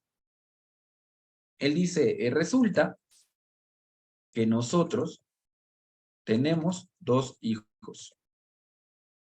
Yo solo tengo la secundaria terminada. Trabajo en X lugar, vamos a ponerle nombre, ¿no? Yo trabajo en una escuela como secretario y me pagan 8,000 pesos mensuales, ¿no? Pero resulta que, pues, mis hijos van creciendo y sus necesidades son cada vez más grandes. Antes 8,000 pesos alcanzaban bien porque yo le invertía semana con semana 1,000 pesos al alimento y con 1,000 pesos comíamos todos. Pero los niños van creciendo y de repente 1,000 pesos ya no, ahora hay que meterle 1,500 porque el precio de la canasta básica incrementa, mis hijos consumen más y el ingreso con el tiempo va alcanzando menos, ¿no? Total que él platica que llegó el momento por ahí de la secundaria de sus hijos, Llegó el momento por ahí de la secundaria en el que la economía era complicada. Porque los maestros, pues piden un montón de material, ¿no? Son más libretas, son más pasajes, son más gastos, son más de todo. Y él decía, yo me empezaba a estresar porque pues en el trabajo no me han subido el sueldo, porque yo ya tenía que empezar a buscar horas extra y tenía que empezar a ver dónde me movía yo para conseguir un ingreso extra para sacar los gastos y los podía yo sacar. Y de repente yo llegaba el viernes a mi casa y pues mi esposa, ¿no? Ya se había pedido unas chanclas de Coppel porque realmente las necesitaba, ¿no? Ya me decía, mi amor, mira, mis zapatos ya están dados a la tristeza, me pedí unos en Coppel, fíjate que los voy a poder pagar al mes, son 100 pesitos, ¿no? Para la esposa esto es algo inocente, pero para el hombre, para el marido, que es una familia tradicional, esto comenzaba a pesarle, ¿no? Entonces él platica. Sucede que mi hijo, el mayor, entra a la preparatoria. Yo no sé qué pasó ahí. El hombre realmente no entiende qué pasó ahí. Él presume que tiene que ver con que el niño se volvió más rebelde, algo en su familia cambió.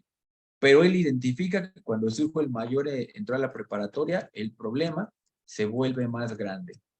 Porque él nota, él dice, a mí me molestaba mucho, ¿no? Porque yo me iba al trabajo y en el trabajo mis jefes son unos abusivos, ¿no? Y yo ya quisiera renunciar a ese trabajo, pero no puedo porque de esto dependo. Y tengo que reírme de los malos chistes del jefe y tengo que aguantar que todos estos me cargan pila y agachar mi cabeza y seguirles un juego que yo no quiero seguirles porque tengo miedo que me despidan, ¿no? Porque ya me he defendido antes y me he dado cuenta que ya no me quieren dar más horas extra, ¿no? O que ya no me quieren apoyar económicamente los compañeros del trabajo, o porque de alguna manera para que me apoyen me tengo que dejar. Él decía, yo llegaba los viernes a la casa y lo primero que escuchaba era que mi esposa me decía, dame, ¿no? Porque tengo que pagar esto, tengo que pagar lo otro, los hijos, y también mis hijos me decían, papá, es que me pidieron, ¿no? Entonces el Señor decía, yo me sentía, o me empecé a sentir, como un burro de carga. Porque lo primero que me decía la familia cuando yo llegaba a la casa era, dame. Nadie me preguntaba cómo me sentía, nadie me preguntaba cómo me fue, nadie me preguntaba si estaba yo cansado. A veces yo llegaba cansado y no había ni siquiera una taza de café, al contrario, mi esposa me decía, qué bueno que llegaste, mi amor, no tenemos café, vete a comprar uno, ¿no? Entonces yo empecé a reventar hasta que un día no aguanté y empecé a gritarle a mis hijos y a mi esposa. Y mi tensión se fue acumulando, se fue acumulando, se fue acumulando hasta que llegué a los golpes.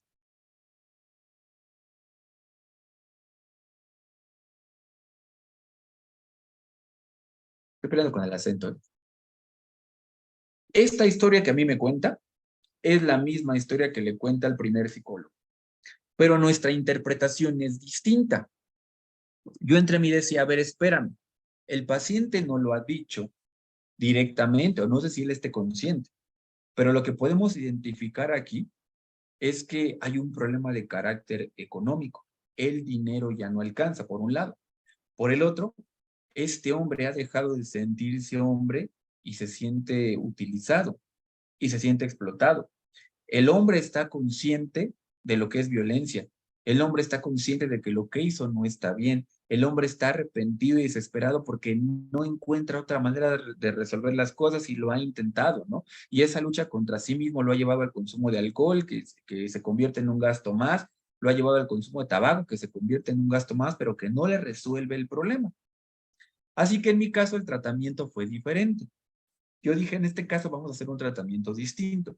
¿En qué consistió el tratamiento? Número 1, educación financiera y emprendimiento en los hijos y la esposa.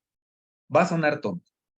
Ah, y la otra, yo decía, pues es que si el problema de este hombre es económico, cobrarle una sanción económica no arregla el problema, lo hace más grande porque él apenas tiene dinero para sacar sus gastos y ahora tiene que ver de dónde saca dinero para pagarle al Estado, para pagarle a los abogados, para pagar las reparaciones de los daños, ¿no? Y esto no necesariamente requiere psicólogo, porque a la esposa la tenemos que mandar al psicólogo para que redujéramos los daños de la violencia producida. Y sí, Podíamos darle terapia psicológica a la mujer para que se sintiera menos violentada, pero mientras el marido siguiera siendo violento y ella lo amara, entonces la terapia psicológica no iba a tener efecto.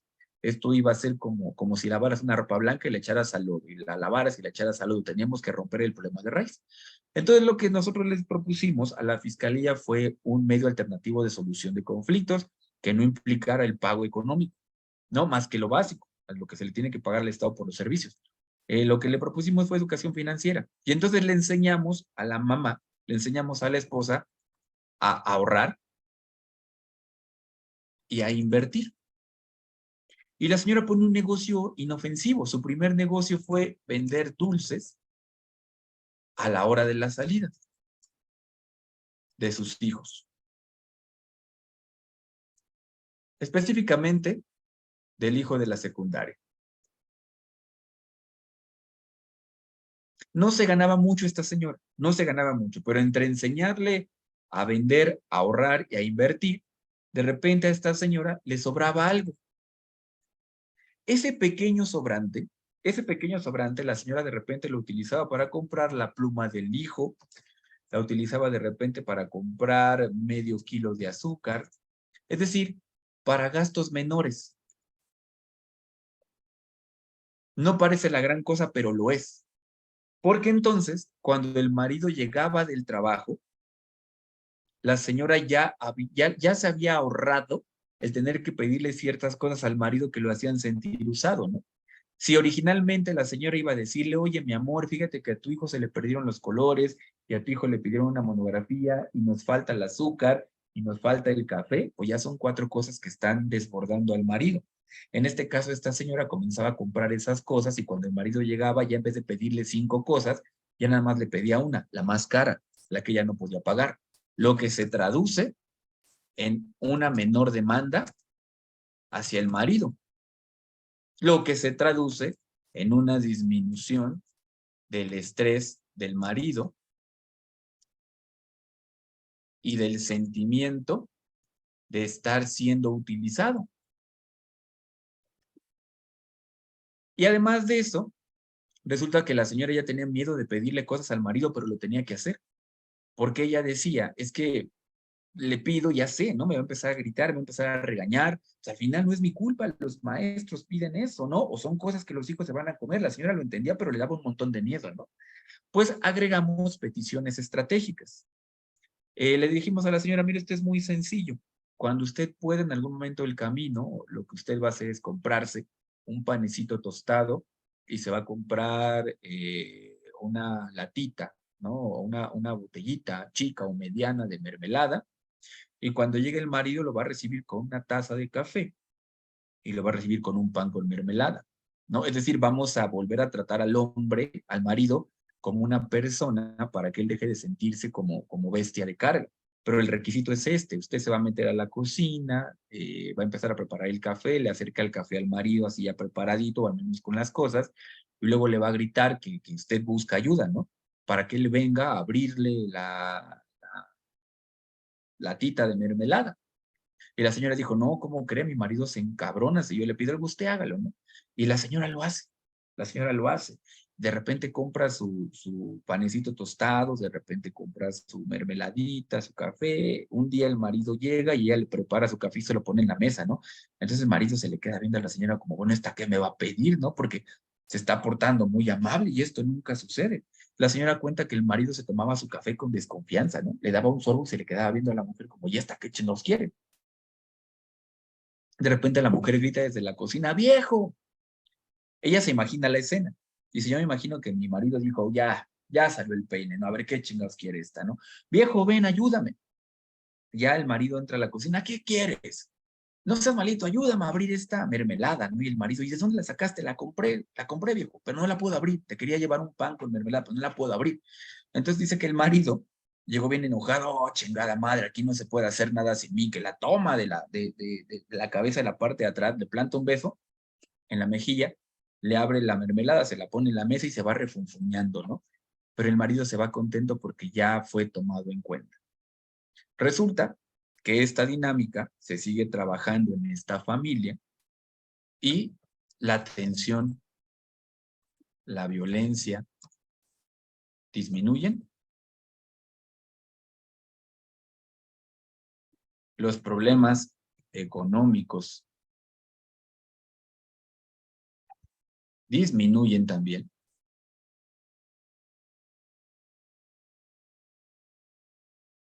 Y además la señora, y aquí es donde entra la educación, la señora aprende a administrar un negocio, cosa que sirvió de ejemplo vicario para los hijos, para que ellos también pensaran en que era posible poner un negocio. En los niños en su vida habían pensado en voy a poner un negocio, ¿no?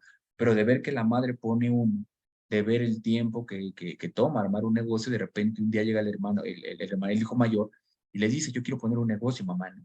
Y entonces el niño comienza su propio negocio, cosa que no hubiera sido posible si no se hubiera introducido ese elemento educativo a la familia. Y aquí viene la interpretación.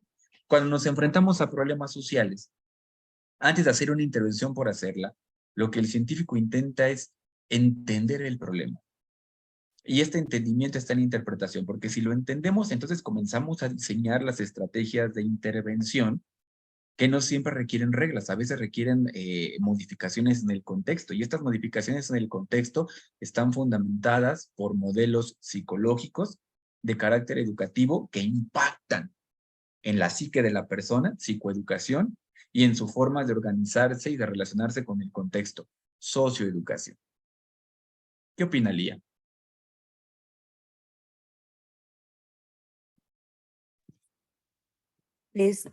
Pues la verdad es, me sorprendió mucho el caso porque efectivamente nos vamos más por el lado, pues de etiquetar a la persona con eso, ¿no? De que ay, él es violento y violento va a ser toda la vida. Cuando deberíamos de buscar desde el raíz qué fue el motivo que causó esta situación, ¿no? Y es algo que pues bueno, cuando yo acudí a terapia, hace unos como 2 años, pues realmente uno trata de como de esquivar esa parte del problema desde la raíz. Entonces atacamos como que la parte, lo que está recientemente, ¿no? Y buscamos, y como que, ves que fue tu infancia, cuando realmente es algo muy común y muy fácil pues sí, de resolver. Entonces, esta me impresiona porque, pues, es una situación muy, como muy común, ajá. Es muy común esta situación y dices, ay, pues mejor déjalo, ¿no? A la persona cuando realmente hay soluciones muy fáciles, como por ejemplo la educación de saber ahorrar, de financiar su dinero. Y son estrategias que a veces al momento como psicólogos siento que nos basamos más pues a los libros, ¿no? Que es violencia familiar y el hombre es violento y siempre va a ser violento, mientras no tome terapia. Y si la toma, qué padre, si no, pues igual, como decía, ¿no? Si vuelven o sea, la raíz del problema sigue, y a pesar de que vayan los dos a terapia, y si la raíz no se soluciona, pues ahí va a seguir el problema, y por eso a veces seguimos diciendo, no, pues es que no cambia, pero porque realmente no buscamos una evaluación más a profundidad del caso, ¿no? Eso es lo que a mí me emociona, y digo, sí, sí hay que como que abrir más el panorama de la situación en la que se encuentra, ¿no? Bueno, Y esto eso es parte de lo que vamos a aprender a hacer aquí, pero en aspectos educativos, ¿no? Contextuales. Gracias, Lía. de nada, profe. Gabriela, ¿qué opinas? Pues me quedé con la boca abierta, porque me gustó el caso que expuso. Pues sí, la perspectiva de dos profesionistas, cómo toma uno de una manera, ¿cómo se dice?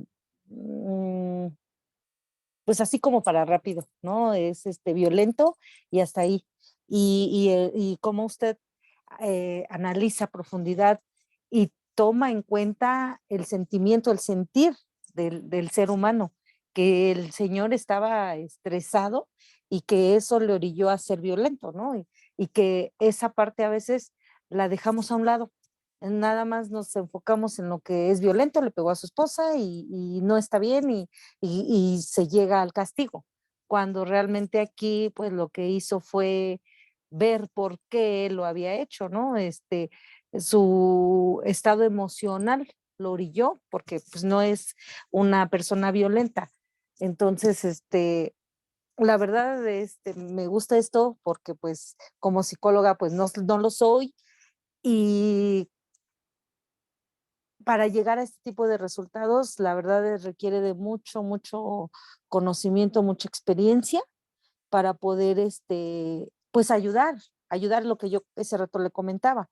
Aquí yo lo que busco es cómo detectar, a lo mejor el estrés de mis alumnos, el que no está aprendiendo porque están sufriendo alguna situación, a lo mejor económica, de comida, que no están bien alimentados, a lo mejor y hasta de golpes en casa, no sé, una infinidad de situaciones sociales que los niños viven y que obviamente eso los arrastra en la escuela y que nosotros como maestros pues no vemos más allá de que queremos que aprenda a leer, que aprenda y no nos enfocamos en ver esa parte que requiere el niño para poderlo ayudar.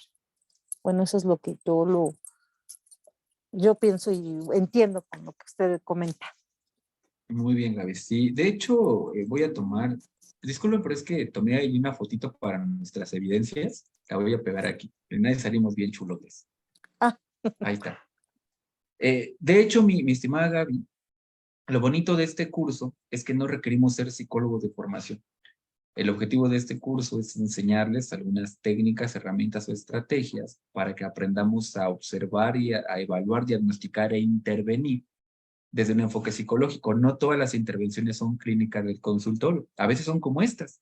Notarán que aquí no hablamos de problemas de la infancia como lo haría un psicólogo, simplemente identificamos que había un problema que era más que estaba por fuera de los traumas personales, ¿no? Que venían de afuera, el estrés laboral, la economía. Cuando identificamos estas variables y las intervenimos, conseguimos una modificación sin tener que dar terapia psicológica. Y a esto que hicimos se le llama psicoeducación. Le explicamos a una persona cómo hacer algo y nosotros ya habíamos hipotéticamente supuesto que cuando esta persona aprendiera a hacer algo iba a resolver un problema y nos quedaba identificar si al resolver ese problema se resolvían otros tantos o habría que generar más estrategias, pero sí, esto es lo que vamos a aprender, Gaby. Ale, ¿qué opinas? Bueno, pues en lo particular, estaba analizando el caso, ¿no? Muchas de las veces nosotros, como dice Gaby, nosotros ya damos por hecho damos una respuesta de que es violento y demás, ¿no? A veces cuando uno está en esa situación, no analiza o no ve más allá de lo que puede suceder. ¿Por qué? Porque uno se enfoca en el problema, ¿no? En el que, ay, es que soy la golpeada, es que mi esposo me golpea o viceversa, ¿no? La violencia familiar. Y, y desde el otro punto de vista de la parte psicológica, el cómo es que se aborda, cómo es que eh, con tan solo la conducta de ambos, ¿no? Porque a lo mejor quien inició la conducta pues fue la esposa. Y después de ahí viene el cambio de la persona violenta. Y precisamente eso nos pasa en el ámbito educativo. Nosotros, como decía Gaby, vemos el problema es que no sabe leer, no sabe escribir, el niño es violento, el niño es esto, el niño es el otro, y no buscamos más allá de que, ¿por qué, no? ¿Por qué está sucediendo esto? Porque a lo mejor no hay una buena alimentación, porque en casa no tienen los hábitos de estudio, porque en casa a lo mejor tienen otras circunstancias. Entonces, tratar de identificar cuál es el problema y a partir de ahí, pues irle buscando varias soluciones a cada uno de los conflictos. Fíjese que en este ciclo escolar, yo soy maestra, me pasó algo similar. Yo tenía un alumno con un problema de conducta muy, muy grave ya. Entonces, cada que le daba yo la queja a la señora, luego empezaba a gritarle. Ah, pero es que Alan, y el otro, y otra vez te dije que te portaras bien y te voy a pegar ahorita. Entonces dije, pues con razón el niño es agresivo, porque pues su mamá cuando le damos uno las quejas, pues él sigue dando eh, esa misma conducta de agresividad de parte de la mamá y pues el niño por lo tanto responde de la misma forma. Entonces me tomé la libertad de decirle a la señora, ¿sabe qué? ¿Cómo ves si ahora cambia su forma de llamarle la atención? Ahora no le grite, espérese hasta su casa, va a ir todo el camino contando hasta el 1, 2, 3, hasta 1000, y ya que llega a su casa le va a preguntar, ¿por qué hiciste esto? Nosotros lo hacemos aquí en la casa, tu papá, tu mamá, o no sé, ejemplos de lo que sucedió. Y el niño empezó a cambiar la conducta porque la mamá fue más amorosa con el niño. Entonces, pues cuando yo iba escuchando la anécdota el caso que nos presentó, pues yo lo iba relacionando con mi alumno, porque dije, sí es cierto, muchas de las veces tenemos que buscar cuál es la raíz del problema y a partir de ahí buscar una solución. Entonces, hasta ahorita, pues me está gustando el taller. A lo mejor ahorita no le estoy poniendo al 100% porque como decía, ahorita los maestros estamos con las fichas descriptivas y todo eso. Y pues no, no estamos al 100%, ¿verdad? Pero sí, me gusta el trabajo, cómo va. Sí, no se preocupen, queda grabada. Yo les voy a compartir por ahí el enlace. Les mandé con Lía un enlace para un Classroom donde necesito que se inscriban, porque ahí les voy a, por ejemplo, poner el enlace de esta grabación para que la puedan descargar y consultar cuando la necesiten, como elemento complementario. Así que no se preocupen, muchas gracias. Silvia, cerramos contigo. ¿Qué puedes decirme?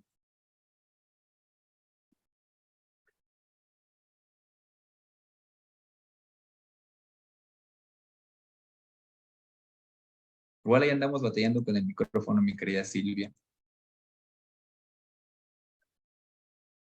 Bueno, mientras arreglamos el tema del micrófono con Silvia, les mando al chat el link del Classroom para que se inscriban y ahí les voy a mandar algunas lecturas. Les voy a mandar los links para que puedan descargar las clases y las puedan consultar cuando las necesiten. Descárguenlas así como se las mande porque me las borra cada 3, 4 días.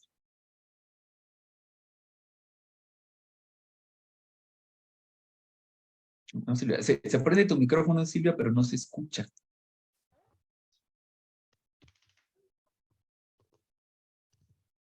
Bueno, ¿sí me escucha? Ya quedó. Ya. Ay, es que bueno, de referente al ejemplo, sí me quedé así bien, presionada, ¿no? Con el resultado que se dio. Hay veces que muchos psicólogos, no sé por qué de repente no quieren, no sé si no quieren o por qué lo hacen, de que no van a fondo a buscar la raíz del problema, sino que para ellos, la salida fácil es diagnosticar así de rápido, ¿no? Y no buscan la raíz para poder ayudar a las personas que lo están requiriendo. Pues sí, yo me quedé así impresionada por lo que usted encontró, ¿no? Que era lo económico, el estrés, y es el problema de muchas familias, y efectivamente también eso arrastra que los niños, pues que como oyen los gritos de los papás, ellos también van con esa conducta a la escuela. Hay un niño que conozco que es muy inquieto, bueno, entre comillas, digamos agresivo, no es tan agresivo. Entonces decía, no, pues que se enfoquen con el niño, con el niño. Digo, no, pero es que la raíz no es el niño, es otra, viene de atrás. La mamá recibió de niña, maltratos, golpes, muy fuertes, y por lo mismo, pues maltrata a ese niño, igual que como la maltrataron a ella. Y pues yo nada más le dije así, bueno, ¿y a usted le gusta que, cómo la educaron, su mamá? Y me decía, no. Y y pues a veces es como que, bueno, para mí no sé, es muy am, yo no quería, bueno, vi a este niño, yo no quería meterme al 100%, ¿no? O sea, decía yo como que no era ético meterme más a fondo de su, pero pues ahorita con el ejemplo que usted dio, pues entonces dije, no, pues entonces estaba bien lo que estaba haciendo. Pero, o sea, digo, me gusta la estrategia que usted dio y y pues bueno, me sorprendió mucho. Aprendamos mucho de usted, maestro. No, gracias, Silvia. Pues esto es lo que vamos a aprender aquí, ¿no? Vamos a aprender diferentes escuelas psicológicas y cómo poderlas utilizar para leer un problema, que lo primero es evaluarlo y diagnosticarlo. No todas las evaluaciones tienen que ser a través de instrumentos. También podemos hacer evaluaciones a partir de la observación. Les voy a enseñar a generar algunas estrategias de intervención, pero no vamos a hacer estrategias por hacer. Vamos a comprender en la medida de lo posible y de la mejor manera los casos para entonces diseñar sistemas de intervención que no son invasivos, porque al final de cuentas la psicología educativa es esto. ¿Cómo vamos a utilizar la psicología para producir, para nutrir los espacios educativos y conseguir ciertos efectos, ¿no? Pero bueno. Continuaremos con esto en la siguiente sesión, vamos por partes. Aprovechando que todas ustedes forman parte de la misma escuela, vamos a hacer un trabajo, bueno, el objetivo final, perdón, de este curso es que se haga un trabajo de investigación, pero ya no es un trabajo únicamente de recopilar información de los libros, sino es una investigación teórica y de campo, para que todo eso que dicen los libros lo podamos ajustar a la realidad a la que tenemos y entonces generar esta propuesta. Así que la forma en la que ustedes van a acreditar el curso es que al final de tienen que entregar su protocolo de investigación. Probablemente no nos va a quedar maravilloso porque estamos empezando y ese es el primer nivel del curso, pero sí vamos a aprender a hacer un primer protocolo de investigación con miras a la generación de propuestas de solución para los problemas. Y estoy seguro que en el camino vamos a ir encontrando técnicas, estrategias y herramientas que vamos a utilizar para nuestro quehacer cotidiano. Bueno, seguimos platicando de estos temas en la siguiente sesión. Este es su espacio. Si gustan en cualquier momento prender el micrófono y dar ejemplos, dar opiniones, de eso se trata, ¿no? Y esto es el modelo vygotskiano educativo, ¿no? Que tiene que ver con este modelo de enseñanza-aprendizaje, donde el intercambio de experiencias y opiniones nos permite construir un mejor conocimiento. Así que a partir de ahora, más que haber un instructor y alumnos, sabemos un colectivo de especialistas en nuestras realidades. Vamos a poner sobre la mesa esas realidades y discutir. A la plataforma de Classroom les voy a estar enviando algunos textos sugeridos. Ustedes también consulten uno por separado. Yo les sugiero que al menos a la semana intenten leer 2 textos. Busquen artículos que son cortitos, 20 a 30 paginitas, para que se puedan ahí como impregnar de conocimientos varios y múltiples. Pero bueno, seguimos con esto en la siguiente sesión. Nos vemos el jueves. Inscríbase al Classroom y ahí les voy a mandar el link para que puedan descargar esta sesión y el link para la siguiente sesión del día jueves. Que tengan una bonita noche.